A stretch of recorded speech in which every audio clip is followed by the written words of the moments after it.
नमस्कार। BPSC auditor का जो एग्ज़ाम 29/8 के डेट में लिया गया है, 29/8/2021 के डेट में, उसका फर्स्ट जो वीडियो है 1 से 100 तक के प्रश्नों का, उसका डिस्कस हमने कर लिया है। अगर आपने नहीं देखा तो वीडियो के नीचे डिस्क्रिप्शन में उसका लिंक दिया गया है, वहाँ से आप देख सकते हैं।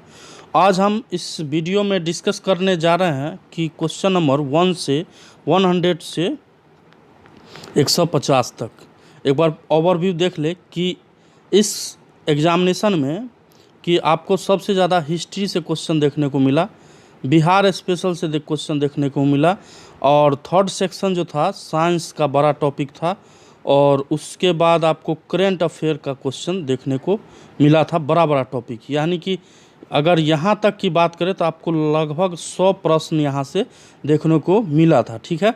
और यहाँ के बाद आपको बच रहा है कि ज्योग्राफी, उसके बाद पॉलिटी बच रहा है, और उसके बाद इकोनॉमिक्स।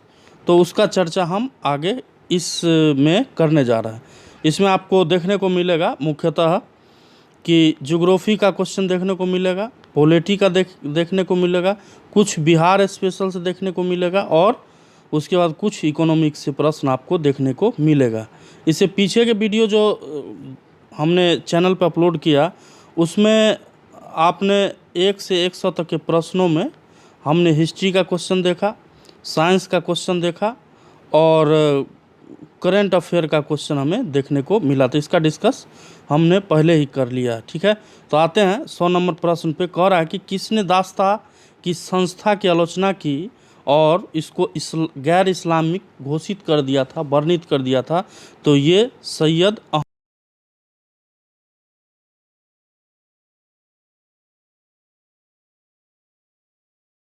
पटना डिवीज़न का कमिश्नर कौन था? तो ये थे William Taylor. Option number A सही है। विलियम टेलर उस समय 1857 की क्रांति के समय पटना डिवीज़न के कमिश्नर हुआ करते थे, ठीक है। 102 नंबर पे आ जाइए। बिहार में 21 अप्रैल 1858 को ब्रिगेडियर डगलस के अधीन ब्रिटिश सैन्य दल के विरुद्ध किसने बहादुरी के साथ युद्ध किया था? तो इस टाइप का क्वेश्चन कहीं से भी घुमा फिरा के कम से कम वीर कुंवर सिंह पर बीपीएससी फिक्स है कि बीपीएससी हो या एसआई हो या बिहार से संबंधित कोई अदर पेपर अगर कंडक्ट कराता है तो उसमें आपको वीर कुंवर सिंह से संबंधित एक प्रश्न देखने को मिल जाता है, ठीक है। ऑप्शन नंबर बी इसका सही हो जाएगा। चलिए क्वेश्चन नंबर आप आ जाएँ। 103 नंबर क्वेश्चन कर रहा है कि 1904 ईस्वी में अभिनव भारत सोसाइटी को संगठित करने का कार्य जो किया गया था वो बीडी सावरकर के द्वारा किया गया था। ऑप्शन नंबर बी इसका सही हो जाएगा। ऑप्शन नंबर क्वेश्चन नंबर 104 पे आ जाए। 1947 में व्यक्तिगत सविनय अवज्ञा की नीति के द्वारा युद्ध के प्रयासों को शांतिपूर्वक विरोध करने का निर्णय किनके द्वारा लिया गया था? तो ये लिया गया था महात्मा गांधी के द्वारा, ठीक है। क्वेश्चन नंबर 105 कह रहा है कि नवंबर 1936 में भागाधिकारी पट्टेदारों को जमींदारों के बेदखल प्रयासों के विरुद्ध बहरिया मुंगेर में किसने एक बड़ा आंदोलन जो है स्टार्ट किया था? तो ये स्टार्ट किया गया था अखिल भारतीय किसान सभा के द्वारा। चलिए क्वेश्चन नंबर आप आ जाएं 106 नंबर प्रश्न पर। कह रहा कि निम्नलिखित में कौन सी एक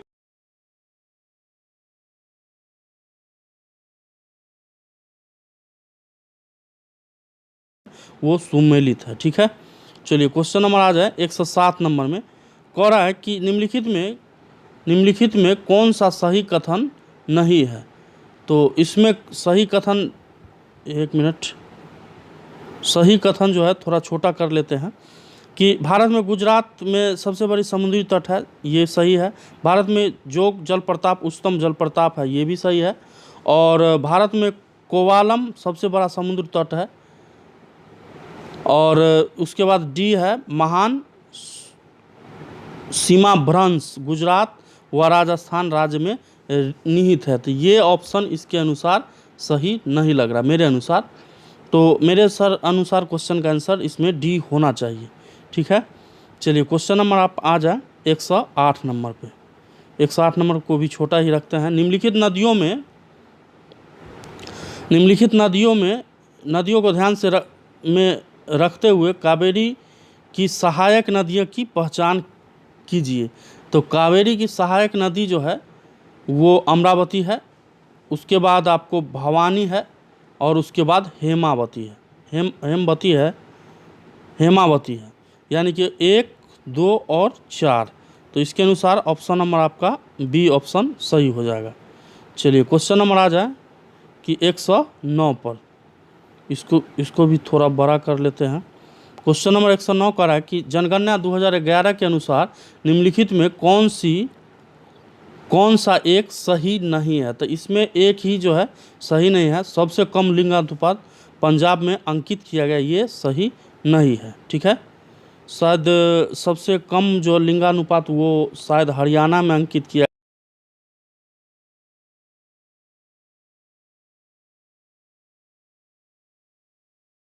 110 पे आ जाए कि निम्नलिखित में कौन सा एक भारत में कहवा उत्पादन में अग्रणी राज्य है। तो ये कर्नाटक है। ऑप्शन नंबर बी इसका सही हो जाएगा। क्वेश्चन नंबर 111 का है कि भारत जनगणना 2011 के अनुसार अनुसूचित जनजाति की अधिकतम प्रतिशत किन राज्यों में सबसे अधिक है। तो ये मिजोरम राज्य में 2011 के अनुसार ST अनुसूचित जनजाति होता है, इसका जनसंख्या सबसे ज़्यादा है। चलिए क्वेश्चन नंबर आ जाए 112 पर, निम्नलिखित में कौन सुमेलित नहीं है। तो ये इसमें सुमेलित जो है ये नेयर छत्तीसगढ़, ये इसमें सुमेलित नहीं है, बाद बाकी जो भी है वो सुमेलित है।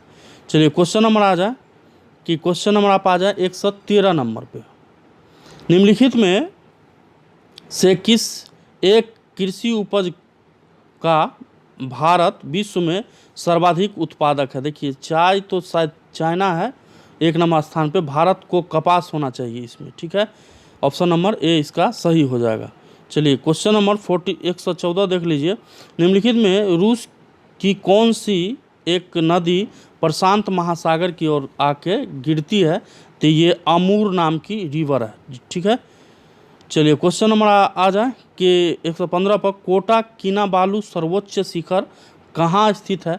तो ये स्थित है मलेशिया में। ठीक है, चलिए क्वेश्चन नंबर आ जाए 116 पे, थोड़ा और छोटा कर लेते हैं, दिखाई देगा कि नहीं।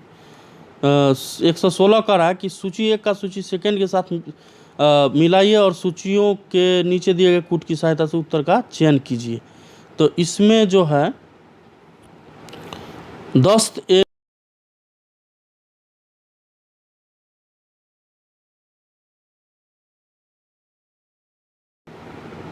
नूबियन मरुस्थल का हो जाएगा सूडान।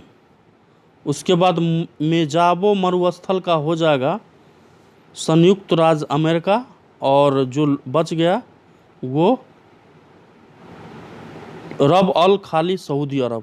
यानी कि ऑप्शन क्या बना 2 के बाद बना 3 1 4 2 3 1 4, option number 2 3 1 4 option number C में है। ऑप्शन नंबर सी इसका सही हो जाएगा। चलिए क्वेश्चन नंबर आगे देख ले, निम्नलिखित में 117, निम्नलिखित में कौन सा एक क्षेत्र भूमध्य सागरीय प्रकार की जलवायु का नहीं है। तो ये उत्तरी न्यूजीलैंड नहीं है। ठीक है, इसमें ये ऑप्शन बी ऑप्शन सही हो जाएगा। चलिए क्वेश्चन नंबर आ जाए कि देखिए ये जो डिस्कस किया जा रहा है क्वेश्चन नंबर, ये BPSC ऑडिटर का एग्ज़ाम जो 29/8/2021 को लिया गया था, उसका सेट बी है। ठीक है, सेट बी है, इसका डिस्कस किया जा रहा है। निम्नलिखित में 118 पे कि निम्नलिखित में कौन सा एक सत्य कथन नहीं है। तो सत्य कथन जो है इसमें नहीं है, सत्य कथन वो सी नंबर ऑप्शन में है, करोसी ज्वालामुखी USA में स्थित है। ठीक है, चलिए 119 कह रहा है कि बिहार में किस जिले में सोमेश्वर पहाड़ी स्थित है। तो ये सोमेश्वर पहाड़ी स्थित है पश्चिम चंपारण में। क्वेश्चन नंबर आ जाए 120 में कि बिहार के किस जिलों में काकोलत जलप्रपात स्थित है। तो ये स्थित है नवादा में, ये सही है इनका। चलिए जनगणना 2011 के अनुसार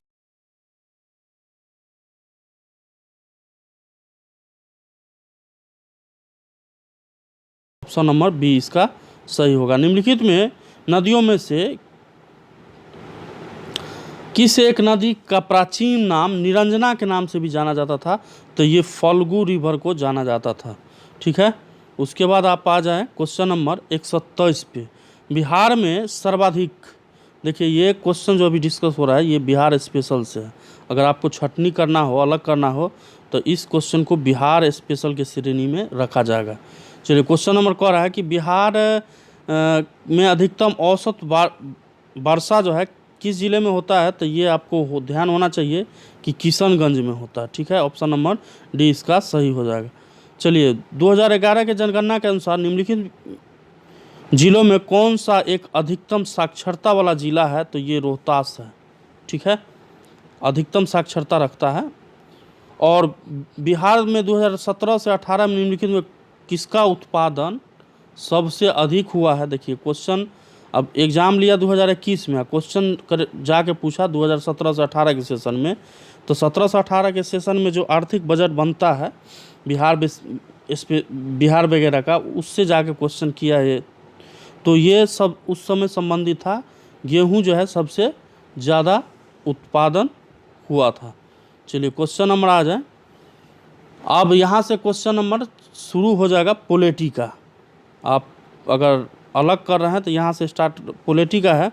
भारत के संचित निधि से भुगतान किसके अनुमोदन के द्वारा किया जाता है? तो ये किया जाता है भारतीय संसद के अनुमोदन के द्वारा। ठीक है, क्वेश्चन नंबर आ जाए। राज्यसभा निम्न राज्यों में सीटों का उचित अवरोही क्रम।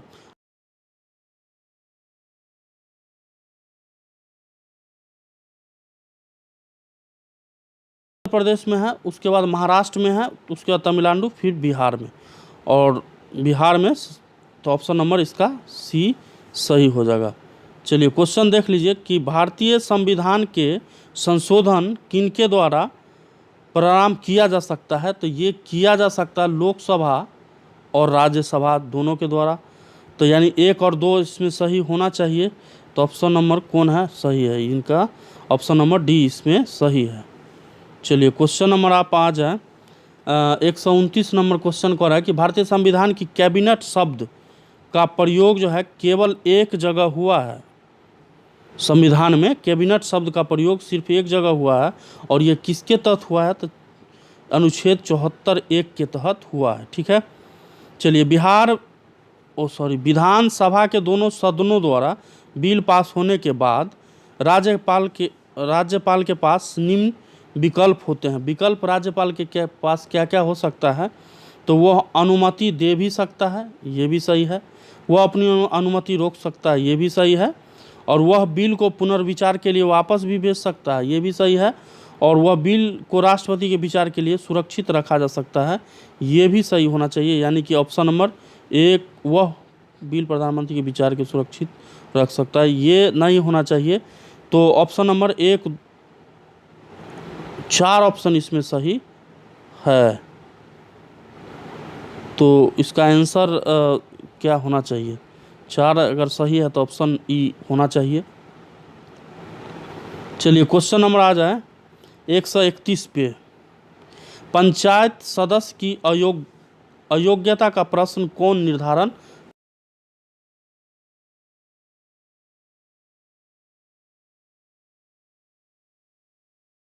के अयोग्यता का प्रश्न कौन निर्धारण करता है?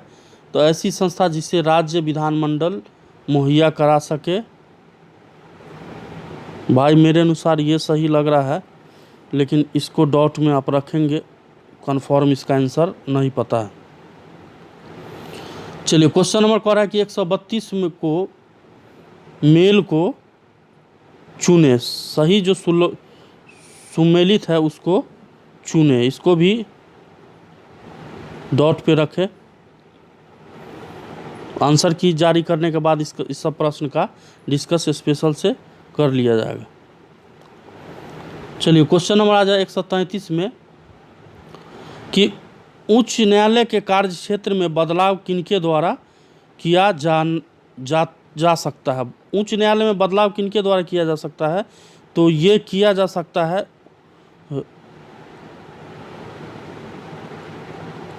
सांसद केवल राज्य संसद बिहार।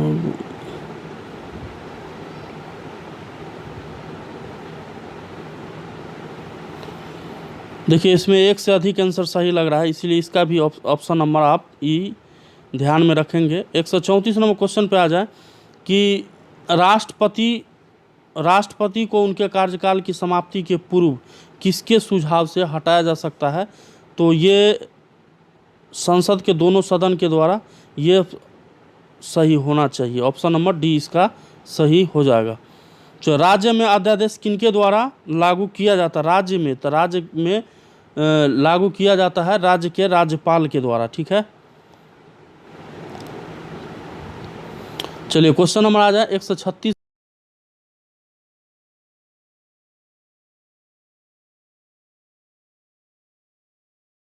बीच में कितने वर्ष का अंतराल था? तो ये 3 वर्ष का अंतराल था। चलिए आ जाइए क्वेश्चन नंबर 137 पर।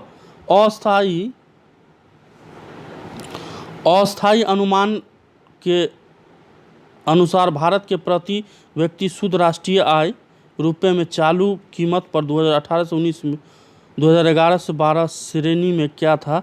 भाई ये क्वेश्चन का आंसर डॉट में रखें कि इसका आंसर कन्फर्म नहीं पता चला हमें सोर्स के द्वारा। चलिए 138 पे आ जाए कि prevention of money laundering act प्रभावी लागू किया गया था? तो ये लागू किया हुआ था 2002 ईस्वी में।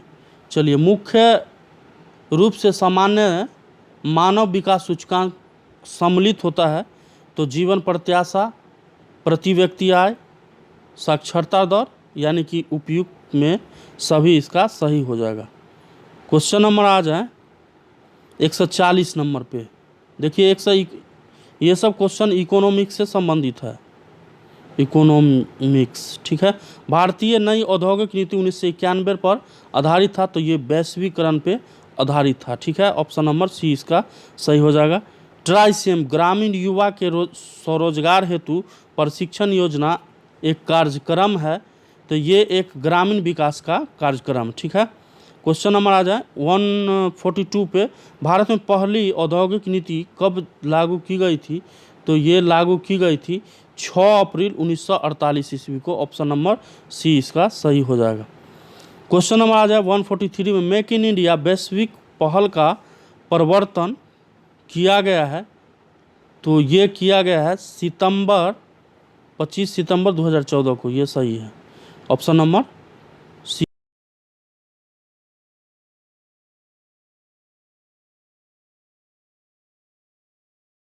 बैंक का लक्ष्य है? तो ये ग्रामीण शाख इसका लक्ष्य है। ठीक है, क्वेश्चन नंबर आ जाए कि 145 पे कि भारतीय छठी पंचवर्षीय योजना नीति की अवधि क्या थी? तो ये अवधि थी 1980 से 85 ईस्वी, यानी ऑप्शन नंबर बी इसका सही हो जाएगा। चलिए आ जाए क्वेश्चन नंबर 146 पे। 2011 के अनुसार बिहार में लिंग अनुपात क्या था? तो इसमें ऑप्शन ही नहीं है, ऑप्शन नंबर ई हो जाएगा, क्योंकि 933 था। जनगणना 2011 के अनुसार बिहार में सर्वाधिक जनसंख्या वाला जिला जो है ये पटना है। ऑप्शन नंबर बी इसका सही हो जाएगा। चलिए क्वेश्चन नंबर आ जाए 148 पे। देखिए ये स्पेशल क्वेश्चन सब 2011 के जनगणना के अनुसार पूछा गया है, यानी कि महत्व है कि अभी जो बीपीएससी हो या सीडीपीओ हो या एसआई का जो एग्ज़ाम लेने जा रहा है अभी दिसंबर तक, उसमें तय है कि यहाँ से भी क्वेश्चन जनगणना से देखने को मिलता है या मिलेगा। ठीक है, 2011 के जनगणना 2011 के अनुसार बिहार में जिलों की संख्या जो थी वो जिलों की संख्या 38 थी, 38। चलिए क्वेश्चन नंबर आ जाए 149 पर। स्मार्ट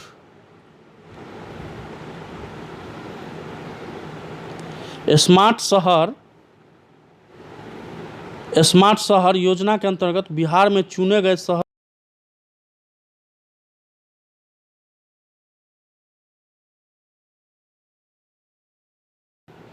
चलिए 150 नंबर क्वेश्चन पर आ जाए कि जनगणना 2011 के अनुसार बिहार में साक्षरता दर कुल व्यक्ति कितना है। तो ये साक्षरता दर 63.82 है परसेंट 2011 के जनगणना के अनुसार। तो ये रहा 1 से 150 तक का क्वेश्चन। इसमें लगभग आप बोल के चले कि 10 क्वेश्चन ऐसा था जिसका आंसर हमने नहीं इसमें दे पाया है, क्योंकि बहुत सोर्स के बावजूद भी इसका आंसर नहीं पता चल पाया कंफर्म। ठीक है, तो आने दीजिए, उसके बाद आंसर की जारी होने दीजिए, उसके बाद डिस्कस एक बार पुनः किया जाएगा। और डिटेल में डिस्कस अभी नहीं कर पा रहे हैं, क्योंकि डिटेल में डिस्कस करने से वीडियो बड़ा हो जाता है। अब जैसे यही है कि यहाँ आप क्वेश्चन देखें कि स्मार्ट शहर में कौन कौन शहर शामिल किया गया था। तो इस सब टाइप में जो शहर शामिल किया गया था, ये सब डिटेल में अगर वीडियो बनाते हैं तो वीडियो बड़ा हो जाता है। ठीक है, लेकिन सेकेंड में जब आंसर की जारी हो जाएगा बीपीएससी के द्वारा, तो इसका डिटेल में डिस्कस किया जाएगा। ठीक है, तो यही समाप्त करते हैं। इसके बाद जो आपको है CDPO, उसके बाद SI और उसके बाद BPSC, इसका सेट प्रैक्टिस यहाँ आपको इस चैनल पर देखने को मिलेगा। तो ठीक है, जय हिंद, जय भारत।